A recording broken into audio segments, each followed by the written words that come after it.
Anda masih menyaksikan CNN Indonesia Newsroom. Kasus COVID-19 di Indonesia tengah meningkat dalam beberapa pekan terakhir ini. Dan pada Minggu 27 November 2022, bahkan pemerintah melaporkan ada pasien baru COVID-19 yang bertambah 4.151 orang. Lalu bagaimana antisipasi pemerintah? Terutama jelang libur Natal dan Tahun Baru. Kita sudah terhubung dengan juru bicara Kementerian Kesehatan, Dr. Muhammad Syahril. Selamat sore, Pak Syahril.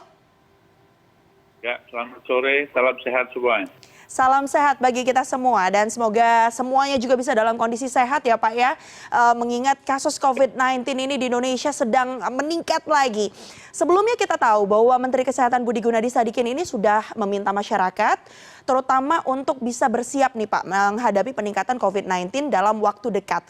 Kalau kita bicara prediksi puncak peningkatan kasus dari Kementerian Kesehatan menilainya kapan nih Pak kira-kira akan ada lonjakan kasus kembali terjadi? Ya, terima kasih.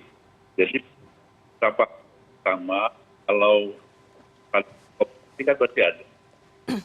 Itu ditandai dengan naik turun. Jadi, kita dalam 1 bulan terakhir ini, itu ada kenaikan kasus, tapi turun lagi, naik lagi, dan turun lagi. Dan dalam ini, dari turun lagi sampai ke 4.000 saat ini. Jadi, bukan naik turun. Oke. Nah, kenaikan kasus ini biasanya karena ada kasus baru. Baik. Mungkin kami kurang bisa mendengar dengan jelas pernyataan yang barusan. Pak, mungkin boleh ditegaskan lagi Pak Syahril. Kalau kita bicara tadi kenaikan kasus, kemudian ada juga grafik yang menurun begitu ya. Adanya dinamika naik turunnya kasus ini kira-kira disebabkan oleh apa saja Pak? Apakah memang karena penyebaran dari varian baru XBB ini lebih masif atau ada faktor lain yang juga menjadi penentu terjadinya kenaikan kemudian penurunan kasus yang terjadi cukup fluktuatif? Ya, jadi fluktuatif ini itu karena memang varian baru ya, XBB atau BQ ya. Sekarang sudah ada satu juga.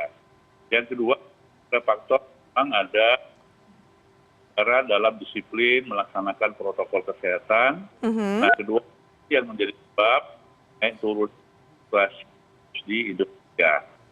Nah, saja kita berharap walaupun ada varian atau baru, kita bisa mengendalikannya dan sampai 3 kali kasus itu. Dan kedua, kita berharap varian baru ini tidak menyebabkan banyak orang yang dirawat di rumah sakit. Juga tidak menyebabkan kematian yang signifikan. Baik, kita sama-sama tahu kalau belajar dari pengalaman 2 tahun terakhir setidaknya, ketika terjadinya libur Natal dan Tahun Baru ini memang terjadi lonjakan kasus ya Pak ya. Nah, kalau sebelumnya sempat ada juga pembatasan kegiatan masyarakat yang dilakukan untuk mengantisipasi lonjakan kasus tersebut. Nah, untuk jelang Nataru di tahun 2022 ini, apakah ada sejumlah langkah yang diambil oleh Kementerian Kesehatan untuk mengantisipasi lonjakan kasus? Ya, tentu saja karena kasus ini dapat ada, maka kita lihat hal yang berkaitan dengan penularan. Ini adalah dengan jaga jangan banyak kerumunan, menjaga jarak dan ya. Nah, tentu saja dengan di Natal ini menyebabkan banyaknya atau lonjakan orang-orang yang umpamanya bukan ke tempat wisata atau mungkin pulang kampung sebagainya. Nah, harapan kita tetap mereka melaksanakan bagian protokol kesehatan yang dilakukan, sementara libur Nataru jalan saja, nggak ada masalah. Sehingga kita semua dapat mengendalikan. Apakah artinya nanti akan dilakukan kembali ini Pak, tes-tes masif yang dilakukan jika masyarakat ingin bepergian? Bukan tes masif ya, tapi membuat suatu persyaratan ya. Yang sampai saat ini kan masih belum dicabut dan memang itu berlaku ya. Sebagai contoh, kita memperlakukan vaksin 3 untuk yang akan mudik atau yang akan masuk ke dalam fasilitas publik atau menggunakan fasilitas publik. Nah, kebijakan-kebijakan ini tentu saja kan untuk memang mengendalikan jangan sampai nanti dilonggarkan menyebabkan itu naik Jakarta kembali. Kita harus sama-sama sadar bahwa adanya vaksinasi ini terbukti secara efektif ya Pak ya untuk kemudian mengurangi tingkat keparahan dari COVID-19. Untuk itu memang upaya vaksinasi ini juga terus digencarkan oleh pemerintah. Datanya sejauh ini capaian sudah berapa persen Pak terkait dengan booster? Ya, untuk vaksin 1, vaksin 2 di atas 7% semua. Ya, yang booster atau vaksin 3 ini kita 36,5%. Oke. Dan ini menjadi tangan bersama PR sama untuk kita tingkatkan cakupan. Dan harus kita sepakati bahwa vaksin ini adalah bentuk kehadiran pemerintah untuk memberikan dukungan dan meyakinkan masyarakat apabila kita sudah divaksin, insya Allah kita menjadikan yang lebih berat apabila sekalipun COVID baru ini. Baik, untuk pemberian booster 1 ini masih kemudian targetnya 36%. Bisa kita bilang ini masih jauh dari 100% Pak. Upaya apa yang dilakukan oleh pemerintah untuk menggenjot capaian atau cakupan vaksinasi, terutama untuk seluruh provinsi yang ada di Indonesia, tidak hanya terpusat di kota-kota besar? Sebetulnya kemarin Bapak Presiden sudah memberikan contohnya masyarakat harus ya. Nah, kalau kemarin Pak Presiden melakukan booster untuk lansia, yaitu booster kedua. Nah, sementara ini prioritasnya adalah pertama untuk vaksin 3 untuk seluruh masyarakat. Baik. Nah, yakinkan lagi bahwasanya ya ini memang untuk memberikan perlindungan kepada masyarakat. Nah, bagaimana caranya? Yaitu teman dari ya, dengan komunikasikan kepada masyarakat sehingga ini.